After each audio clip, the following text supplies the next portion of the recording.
இந்தியாவோட அரசியலமைப்பு சட்டத்தை மீறி எந்த சட்டம் எந்த அரசு இயற்றினாலும் உச்சநீதிமன்றம் தலையிடும். இந்தியாவில் எந்த இடத்துல மாநில சுயாட்சிக்கோ இல்லை சிறுபான்மையினர் உரிமைக்கோ கேடு வர சூழ்நிலை ஏற்பட்டால் நம்ம முதலமைச்சர் தான் முதலாக குரல் எழுப்புவார். அதற்கு உச்சநீதிமன்றம் வரைக்கும் போய் நீதி வாங்கி கொடுப்பார். இந்தியாவை செக்குலர் கண்ட்ரி. ஒரு 4-5 ஆர்டிகல்ஸ் இருக்குது. அந்த எல்லா ஆர்டிகளுமே சொல்கிறது அந்தந்த மதத்துக்கு அவங்க வழிபாட்டு முறை பின்பற்றணும். அதில் அரசு தலையிடக்கூடாது. இது அரசியலமைப்பு சட்டத்துக்கு எதிரானது இல்லையா? அதனால் கண்டிப்பாக இந்த சட்டம் நடைமுறைக்கு வராது. ஸோ அவங்கள பொறுத்த வரைக்கும் யாரை பற்றியும் கவலை கிடையாது. உங்களை பற்றியோ என்னை பற்றியோ இவரை பற்றியோ கவலை கிடையாது. அவங்கள பொறுத்த வரைக்கும் கார்ப்பரேட் நண்பர்கள் வாழணும், அவ்வளோதான். திமுக என்ற கட்சியிலிருந்து தான் அதிமுக வந்தது. எப்படி ஒரு திராவிட சித்தாந்தத்தால் ஒரு ஆரம்பிக்கப்பட்ட ஒரு கட்சி, திராவிடத்துக்கும் அதுக்கும் சம்மந்தமே இல்லாமல் ஒரு திராவிட சித்தாந்தம் எதிர்க்கிற ஒரு கட்சியோடையும், மாநில சுயாட்சியை குழி தோண்டி புதைக்கணும்னு நினைக்கிற கட்சியோடையும், மதவாத கட்சியோடையும், ஹிந்தி திணிக்கணும் அப்படின்னு நினைக்கிற கட்சியோடையும் கூட்டணி வச்சு எப்படி இப்படி மாறிட்டாங்கன்னு நினைக்கிறது தான் எங்களோட ஆதங்கம், வருத்தம். லிபர்டி தமிழ் நேயர்களுக்கு வணக்கம். இன்றைய நேர்காணலில் நாம் சந்திக்க இருப்பவர் திராவிட முன்னேற்ற கழகத்தின் செய்தி தொடர்பாளர் சேலம் தரணிதரன் அவர்கள். வணக்கம் சார். வணக்கம். இன்றைக்கு உச்சநீதிமன்றத்தில் அந்த வக்பு தொடர்பான வழக்குகள், திமுக வழக்கு தொடர்ந்தாங்க. அதை தொடர்ந்து அடுத்தடுத்து பல்வேறு கட்சிகள் வழக்கு தொடர்ந்தாங்க. அந்த வழக்கு இன்றைக்கு உச்சநீதிமன்றத்தில் வரும் பொழுது உச்சநீதிமன்றம் சரமாரியான கேள்விகளை ஒன்றிய அரசை நோக்கி கேட்டிருக்கிறாங்க. அதாவது இந்து அறநிலைத்துறை விஷயத்தில் இந்துக்கள் மட்டுமே நிர்வகிக்க முடியுங்கிற சட்டம் இருக்குது. ஆனால் முஸ்லீம் இதில் மட்டும் நீங்கள் ஏன் ஒரு புதிய விதிமுறையை கொண்டு வரீங்க அப்படின்னு ஒரு கேள்வியை ஒன்றிய அரசை நோக்கி நீதிமன்றம் கேட்டிருக்கிறாங்க. இந்த வழக்கை நீங்கள் எப்படி பார்க்குறீங்க? யாருக்கு இந்த நாட்டில் பிரச்சனை வந்தாலும், அவங்க உரிமைகள் பறிக்கப்பட்டாலும் முதல் குரல் தமிழ்நாட்டிலேருந்து நம்ம முதலமைச்சர், திமுக கட்சியின் தலைவர் தளபதி அவர்கள் தான் கொடுப்பார். அதோட உதாரணம் தான் வக்ஃப் மசோதா. இந்த நாட்டோட ஜனநாயக எதிரான சட்டம் வந்தபோது முதல்ல குரல் கொடுத்து அதை எதிர்ப்பு குரல் கொடுத்து அந்த வழக்கை உச்சநீதிமன்றம் தொடர்ந்தது நம்ம முதலமைச்சர். எப்படி ஆளுநருக்கு எதிராக இந்தியாவில் இருக்கிற எல்லா மாநிலங்களுக்கும் உதவுற மாதிரி தீர்ப்பு வாங்கி கொடுத்தாரோ, அதே மாதிரி இஸ்லாமிய நண்பர்களை உதவுற விதமாக கண்டிப்பாக இதுக்கு தீர்ப்பு வாங்கி கொடுப்பார். வக்ஃப் மசோதா இந்த ஒன்றிய அரசு கொண்டு வந்தது இந்திய அரசியலமைப்பு சட்டத்துக்கு விரோதமானது.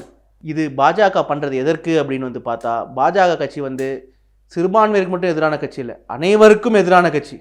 இந்துக்களுக்கு மெயின் எதிரி பாஜக. இந்தியாவில் இருக்கிற மக்களுக்கு எதிரான கட்சி பாஜக.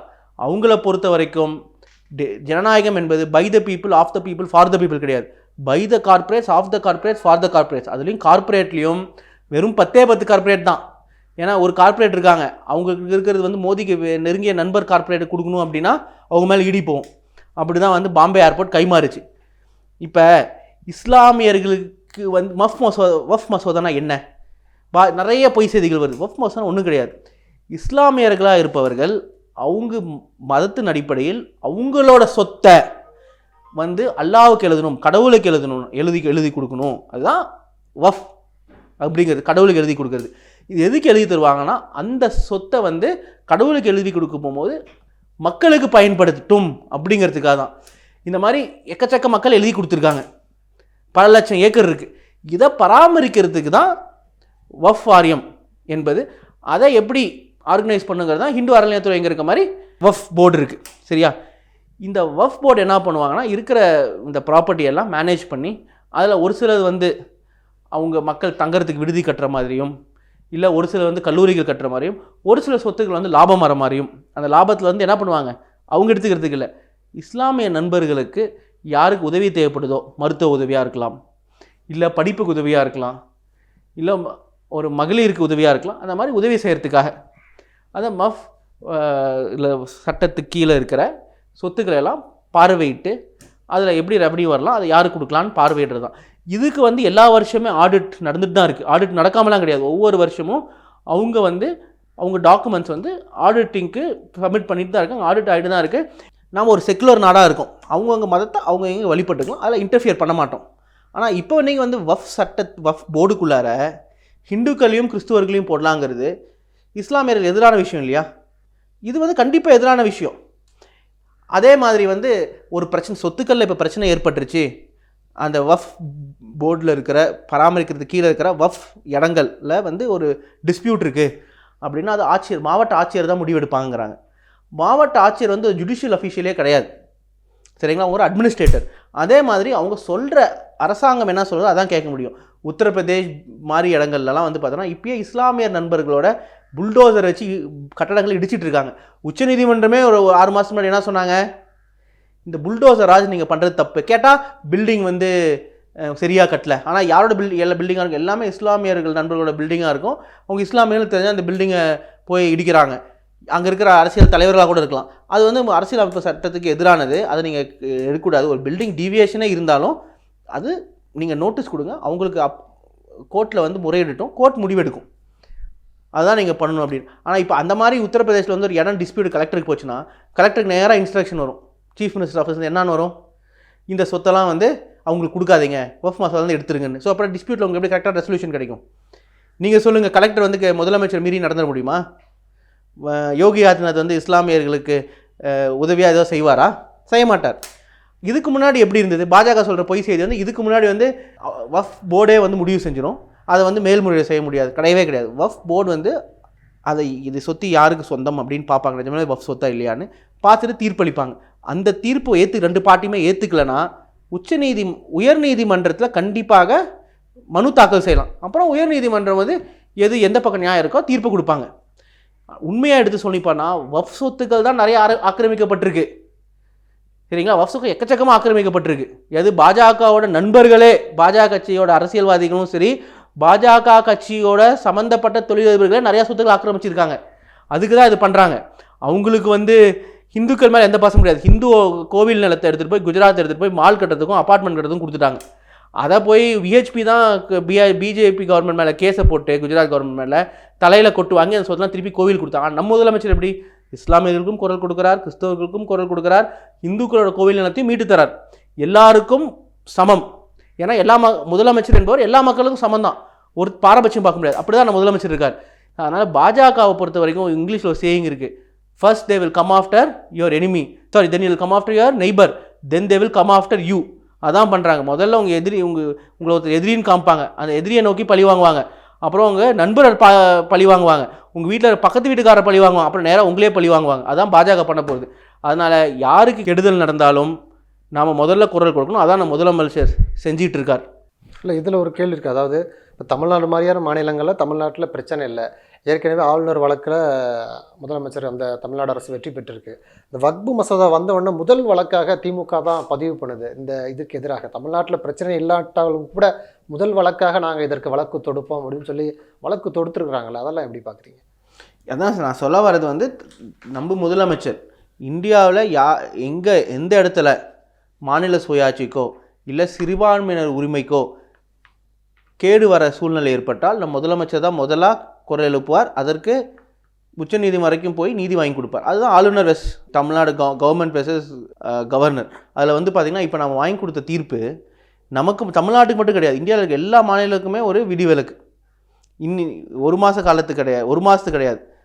இவ்வளோ நாள் இந்தியா ஜனநாயகமாக இருக்குமோ அப்போ வரைக்கும் ஆளுநர்களுக்கு 3 மாதத்துக்குள்ளார அனுப்புகிற மசோதாவை திரும்பி அனுப்பணும். இது வந்து ஃபார் ரீச்சிங் கான்சிக்வன்சஸ். அதே மாதிரி தான் வக்ஃப் மசோதாவும் இந்தியாவோட செக்குலர் ஃபேப்ரிக்கை உடைக்கிற விதமாக இருக்குது. அதனால தான் நம்ம திராவிட முன்னேற்ற கழகம் வந்து நம்ம கோர்ட்டில் வழக்கு கொடுத்துருக்கோம். இவங்க வந்து இஸ்லாமியர்களுக்கு எதிரான சட்டம் போட்டிருக்காங்கல்ல வக்ஃப் மசோதா. ஆனால் குஜராத்தில் வந்து ஏன் பண்ணியிருக்காங்க, ஹிந்து கோவிலுக்கு இருக்க இடத்த எடுத்துகிட்டு போயிட்டு ரியல் எஸ்டேட் ஏஜென்சி கொடுத்துட்டாங்க, மால் கட்டுறதுக்கும் மல்டிப்ளெக்ஸ் கட்டுறதுக்கும். இதை எதிர்த்து கேஸ் போட்டது யாருன்னு பார்த்தா யாரும் கிடையாது, விஹெச்பியே வந்து குஜராத் அரசு பாஜக அரசு மேலே கேஸ் போட்டிருக்காங்க. கோர்ட் வந்து நீங்கள் அப்படி பண்ணது தவறு அப்படின்னு சொல்லிட்டு அந்த இடத்த திருப்பி கோவிலுக்கே கொடுத்துட்டாங்க. ஆனால் நம்ம முதலமைச்சர் 4000 கோடி மதிப்பிலான கோவில் நிலத்தை மீட்டிருக்கார். ஹிந்துக்கு எதிரான கட்சின்னு போய் பிரச்சாரம் பண்ணுறான் பாஜக. ஆனால் 4000 கோடிக்கான மதிப்பில் சொத்தை நம்ம முதலமைச்சர் தான் எடுத்து கொடுத்துருக்கார் திருப்பி.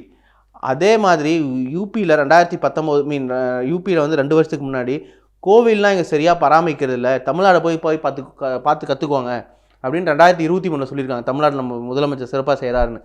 ஸோ நாம் வந்து எல்லாருக்கும் எல்லாம் அப்படின்னு சொல்லி பண்ணுறோம். ஆனால் இவங்க வந்து இந்த வக்ஃப் மசோதாங்கிறது பாஜக கொண்டு வந்தது வக்ஃப் சொத்துக்களை எடுத்து அவங்க நெருங்கிய கார்ப்பரேட் நண்பர்கள் கொடுத்துடலாம் தான். அடுத்தது கிறிஸ்துவரோட சொத்து எடுத்து அவங்க கார்ப்பரேட் நண்பர்கள் கொடுப்பாங்க. கடைசியாக ஹிந்துக்களோட சொத்தெல்லாம் எடுத்து அதனால தான் எங்கள் அறநிலையத்துறையும் அவங்க கண்ட்ரோல் எடுத்துக்கணுங்கிறாங்க. அண்ணாமலை சொல்கிறாங்க, முதல்ல நான் அறநிலையத்துறையை வந்து அபாலிஷ் பண்ணிடுவேன் அப்படின்னு. அது எதுக்காக? அதை எடுத்துகிட்டு போய் எதுக்கு சொத்துக்கெல்லாம் கார்ப்பரேட் நண்பர்கள் கொடுக்குறது. அதானி கிட்டத்தட்ட பார்த்தோம்னா ஹிண்டன்பர்க் கிரைசிஸ் அப்போ நம்ம பேசணும், 1,00,000 ஏக்கருக்கு மேலே இருக்கிற சொத்துக்களை, 1,00,000 ஏக்கர் மேலே இருக்கிற சொத்துக்களை தலா ஒரு ஏக்கர் 10 பைசான்னு சொல்லி அதானிக்கு மோடி முதலமைச்சராக இருந்தபோது அந்த சொத்துக்கள் அதானி கொடுத்துருக்காங்க. அந்த சொத்தை அதானி அவர்கள் ஒரு ஏக்கர் 10,000 ரூபான்னு சொல்லி அரசாங்கத்துக்கே திருப்பி அதை லீஸில் கொடுத்துருக்காரு. அதனால் அவர் கிட்டத்தட்ட 10,000% லாபம் வந்தது. ஸோ அவங்கள பொறுத்த வரைக்கும் யாரை பற்றியும் கவலை கிடையாது, உங்களை பற்றியோ என்னை பற்றியோ இவரை பற்றியோ கவலை கிடையாது. அவங்கள பொறுத்த வரைக்கும் கார்ப்பரேட் நண்பர்கள் வாழணும், அவ்வளோதான். உச்சநீதி இது வந்து வக்ஃப் மசோதா வந்து முழுக்க இந்திய அரசியலமைப்பு சட்டத்துக்கு எதிரானது, சரிங்களா? இதில் வந்து பொய் பிரச்சாரம் பண்ணுறாங்க. இந்த வந்து வஃப் சொத்துக்கு எல்லா இடத்தையும் வந்து வஃப் சொத்துக்களாக கேட்குறாங்க. கிடையாது. எந்த சொத்து வஃபாக கொடுக்கப்பட்டதோ, கடவுளுக்கு தானமாக கொடுக்கப்பட்டதோ அதை மட்டும்தான் வஃப் வாரியம் மேனேஜ் பண்ணும். இப்போது இங்கே 10 நண்பர்கள் இருக்கும், 10 நண்பர்களும் அவங்க சொத்தை வந்து என்ன பண்ணுறோம், இல்லை எங்களுக்கு இது மக்கள் நல்லதுக்கு அந்த சொத்து பயன்படுத்தணும் அப்படின்னு சொல்லி வாரியம் ஆரம்பித்து கொடுத்தா, நீங்கள் உங்களோட சொத்து, அந்த 10 நண்பர்களோட சொத்து இருக்குது பாருங்கள், அந்த சொத்தை மட்டும்தான் அந்த வாரியம் மேனேஜ் பண்ணும். அந்த சொத்துலேருந்து வர பணத்தை எடுத்து மக்களுக்கு நல்லது செய்யலாம், என்ன காரியத்துக்கு நல்லது செய்யணுமோ அதே தான் வஃப் வாரியமும் செய்கிறாங்க. வஃப் வாரியம் என்ன செய்கிறாங்கன்னா, வஃப்காக கொடுக்கப்பட்ட சொத்து எல்லாத்தையும், அவங்க சொந்த சொத்தை கொடுத்த சொத்துங்களை எப்படி ப்ராஃபிட் வர வைக்கலாம், எப்படி அதில் காசு வர வைக்கலான்னு பார்த்து அந்த காசை எடுத்து இஸ்லாமியர் இருக்கிற மக்களுக்கு உதவிகள் செய்கிறாங்க. அதில் நிறையா சொத்துக்கள் வந்து வீடு கட்டி தரப்பட்டிருக்கு, வீடு இல்லாதவங்களுக்கு. நிறையா சொத்துக்கள் வந்து பள்ளிக்கூடங்களாக திகழுது. இதில் வந்து இவங்க பாஜக வந்து பொய் பிரச்சாரம் பண்ணுறாங்க. இப்போ உச்சநீதிமன்றம் இந்துக்களுக்கு மட்டும் ஒரு நடைமுறை இருக்கும் பொழுது ஏன் இஸ்லாமியர்களுக்கு ஒரு புதிய விதியை கொண்டு வரீங்கன்னு ஒரு கேள்வி கேட்டிருக்கிறாங்க.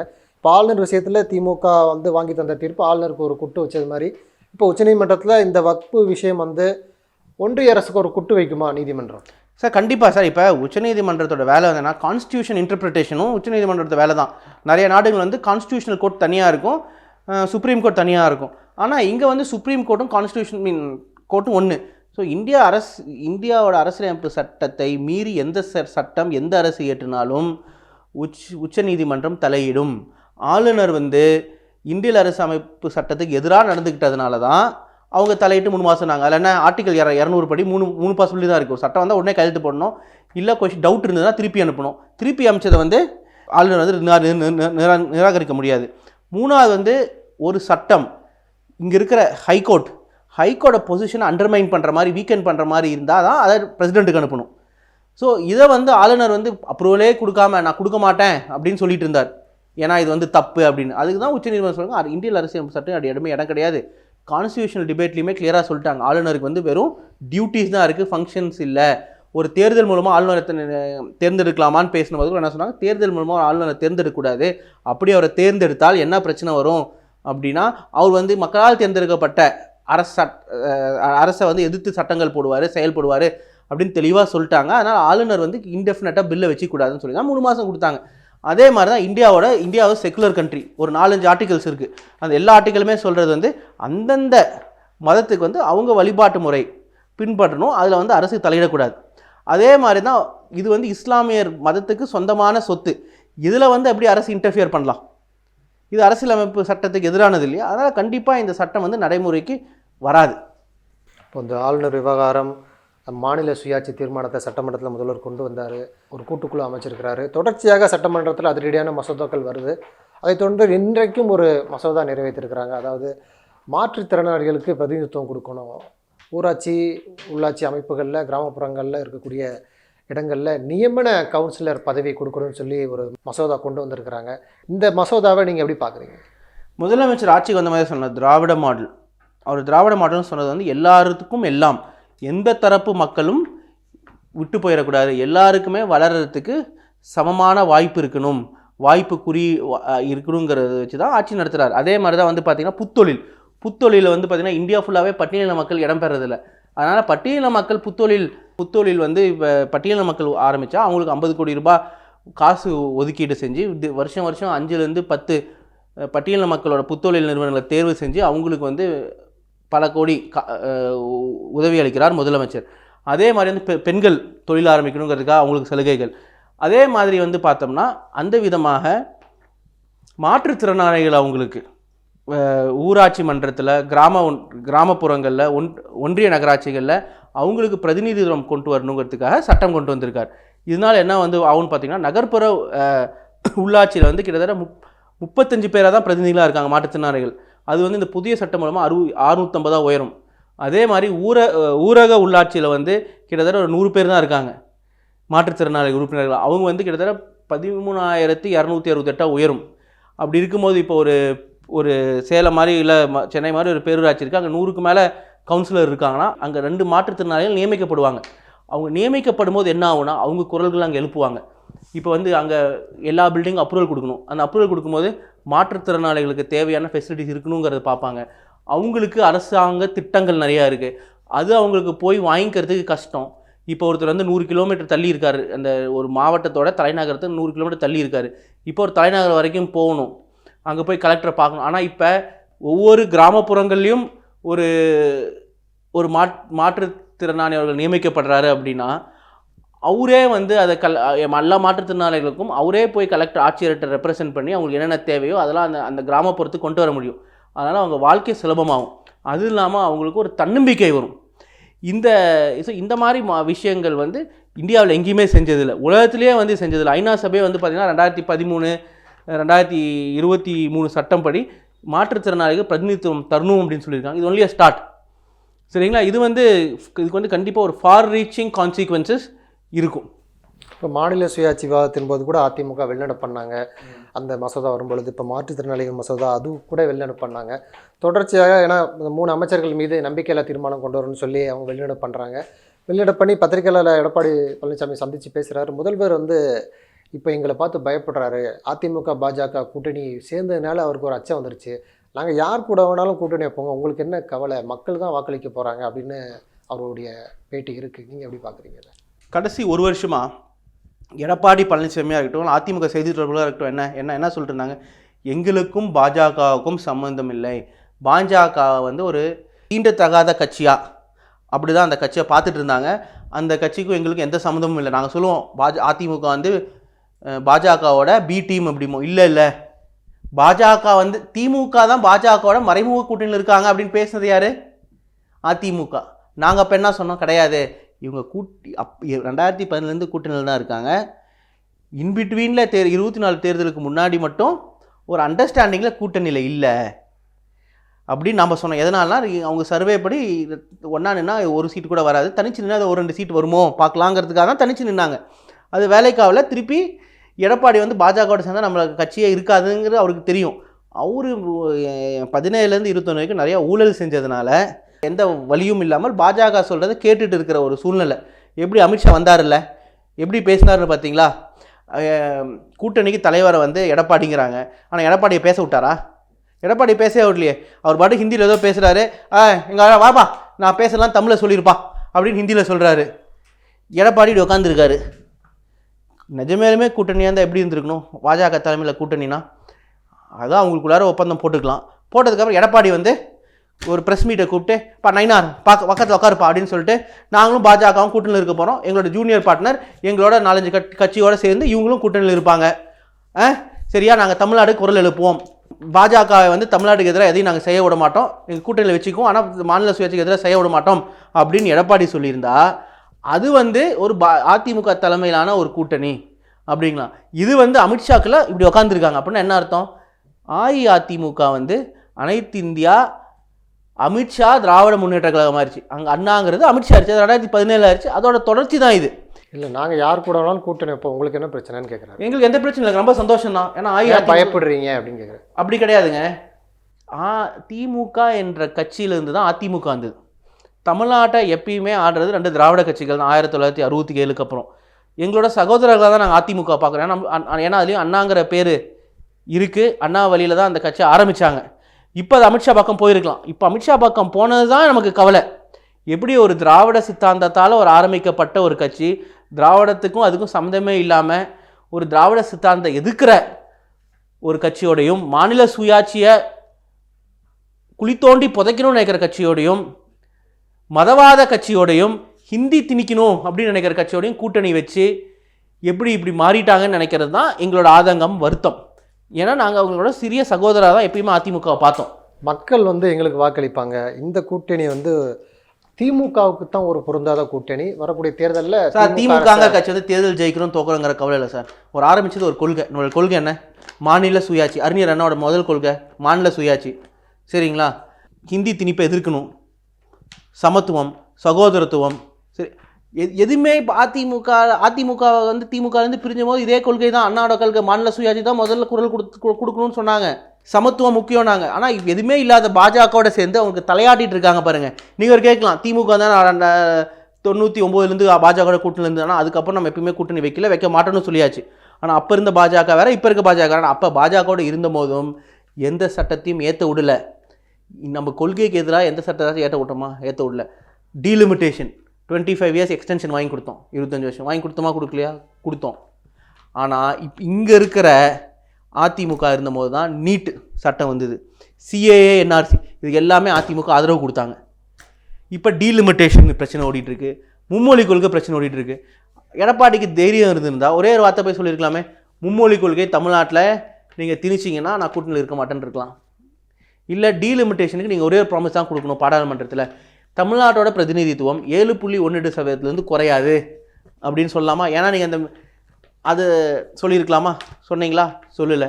அப்புறம் ஆளுநர் RN ரவியை மாற்றினா நாங்கள் கூட்டணிக்கு வரமாட்டோம் அப்படின்னு சொல்லியிருக்கலாமா? சொல்லலை. இதுலேருந்து என்ன தெரியுது? அவங்கள பொறுத்த வரைக்கும் பாஜகட்ட மாட்டிட்டாங்க இந்த ஊழல்லாம் செஞ்சதுனால. அதனால பாஜகவோட கூட்டணிக்கு போகிறாங்க. எடப்பாடியை பொறுத்த வரைக்கும் ஏதோ ஒரு லக்கில் ஆட்சி வந்துட்டா கலெக்ஷன், கமிஷன், கரப்ஷன் பண்ணலாம், நான் அந்த காசை வச்சு சந்தோஷமாக இருக்கலாம், நம்ம பாஜகவோட கூட்டணி போட்டால் இடி ரைடு வராது, ஏன்னா இடி பாஜகவோட அணி தானே அப்படிங்கிற ஒரு எண்ணம் தான். நான் இன்னொரு இடத்துல படித்தேன், எடப்பாடியோட மக மேலே வந்து டார்கெட் பண்ண மாதிரியும் அவர் போய் அப்பா நம்ம அவரோட எல்லா வெளிநாட்டோட கணக்கு வழக்குகள்லாம் பார்த்து அவர் வந்து நீ கூட்டணி உங்கள் அப்பா வைக்கல அப்படின்னா வந்து நீ ஜெயிலுக்கு போகிறது உறுதி அப்படின்னு சொல்லி டார்ச்சர் பண்ண மாதிரியும், நான் வந்து என்னை வந்து இப்போ நீங்கள் கூட்டணி வைக்கலன்னா என்னை நீங்கள் உயிரோட பார்க்க முடியாதுன்னு அவர் போய் அவங்க அப்பாட்ட சொன்ன மாதிரியும் நான் யூடியூப்லேயும் கேட்டேன், அதையும் படித்தேன்.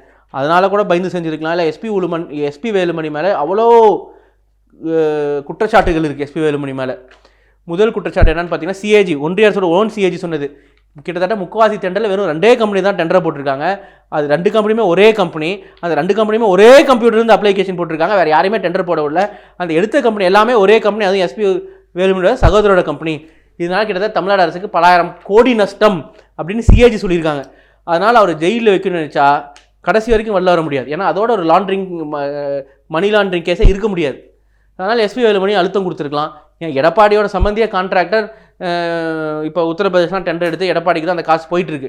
ஸோ அதனாலையும் வச்சுருக்கலாம். அதனால் அவருக்கு 10,000 கட்டாயங்கள் இருக்கான அதில் ஒரு கட்டாயம் கூட தமிழ்நாடு நலனுக்காக கிடையாது. எல்லாமே ஒன்று அவங்க பையனை காப்பாற்றுறதுக்கு, 2வது அவர் சொந்தக்காரங்க காசு சம்பாதிக்கணுங்கிறது, 3வது அவரு காசு சம்பாதிக்கணும் வருது, 4வது எஸ்பி வேலுமணி காசு சம்பாதிக்கணும், மற்றும் எஸ்பி வேலுமணி சம்பாதிச்ச காசை காப்பாற்றணும். இதெல்லாம் தான். இதனால தான் முதலமைச்சர் கேட்குற ஒரு அரசியல் கட்சி என்பது மக்களுக்காக இருக்க வேண்டிய கட்சி, குடும்பத்துக்காகவோ சகோதரர்களாக இருக்க முடியாதுங்கிறது தான். அதுதான் எடப்பாடி காலத்தில் நடந்தது. ஆனால் எடப்பாடியால் இனிமேல் தமிழ்நாட்டில் ஒரு எம்எல்ஏ தேர்தலில் கூட ஜெயிக்க முடியாது, கவுன்சிலர் கூட ஜெயிக்க முடியாது. அதிமுகங்கிற கட்சி எவ்வளோ கொடிக்கட்டி பிறந்த கட்சி. 2019 தோல்வி, 2021 தோல்வி, 22 படுதோல்வி, 24 தோல்வி, பை எலெக்ஷன் அதுலேயும் படுதோல்வி. இவ்வளோ தேர்தல் அதிமுக ஆரம்பிச்சது அவங்க எடப்பாடி தலைமையேற்ற வரைக்கும் கிடையாது. அதுவும் வாக்கு வங்கி 20% கிட்ட போயிடுச்சு. இது வரைக்கும் அதிமுகவோட வாக்கு சதவீதம் 28% கீழே போச்சானா கிடையாது, 96 கூட போகல. அப்படி இருக்கும்போது அதிமுக கட்சியவே குழி தோண்டி புதைச்சி விட்டார் எடப்பாடி பழனிசாமி. நன்றி சார், நிறைய தகவல்களை நேயர்களுக்கு சொல்லியிருக்கீங்க. உங்களுடைய நேரத்துக்கு மிக்க நன்றி.